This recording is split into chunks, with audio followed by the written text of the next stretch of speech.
មានវេលាពីបីនាទីឬទេបើអូននាងនៅទំនេរបងសុំសួរអូនពីបីម៉ាត់មកពីឆ្ងាយបងខំស្កាត់មកជួបមាមិត្ត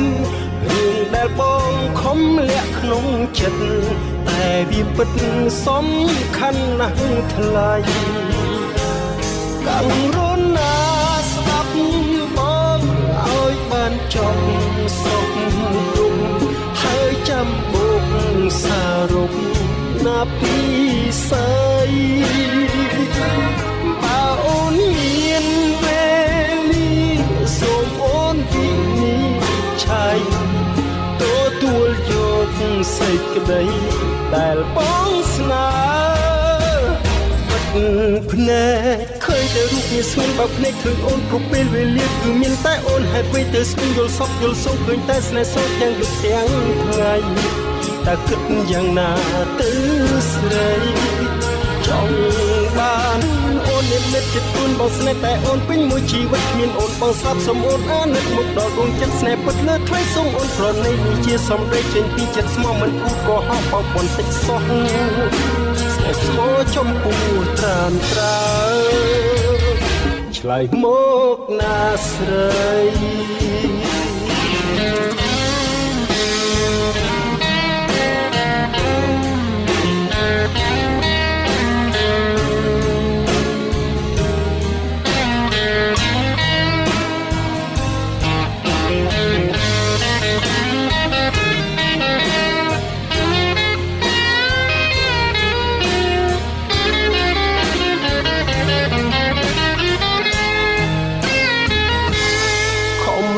ទុកក្នុងចិត្តស្ទើរធ្លាយដើមទ្រូងព្រោះគិតថាមិនសមសួនទើបមិនហ៊ានសួរអូនណាថ្លៃតែពេលនេះចិត្តបេះដូងស្ទើរតែខ្សិនខ្សៃទើបដាច់ចិត្តសួរត្រង់សេចក្តីតើចរណៃអូនយល់យ៉ាងណាកាំងរុនណាស្ដាប់បងឲ្យបានចប់សុខទុក្ខហើយចាំអូនសាររុប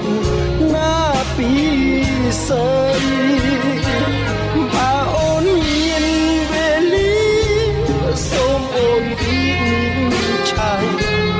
ទទួលយកសេចក្តីដែលបងស្នេហ៍បិទភ្នែកឃើញតែរូបនេះស្ងួនបើភ្នែកឃើញអូនគ្រប់ពេលវេលាគឺមានតែអូនហេតុអ្វីទៅស្ងួនយល់សពយល់សោកឃើញតែស្នេហ៍សោកទាំងយប់ទាំងថ្ងៃតែគិតយ៉ាងណាទៅស្រី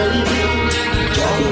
បានអូននិមិត្តចិត្តខ្លួនមកស្នេហ៍តែអូនពេញមួយជីវិតគ្មានអូនបងស្លាប់សូមអូនអាណិតមុខដល់ដួងចិត្តស្នេហ៍ពិតលើថ្លៃសូមអូនប្រណីនេះជាសំដីចេញពីចិត្តស្មោះមិនគូក៏ហោះបោកបន្តិចសោះស្មោះចំពោះត្រានត្រើឆ្លើយមកណាស្រី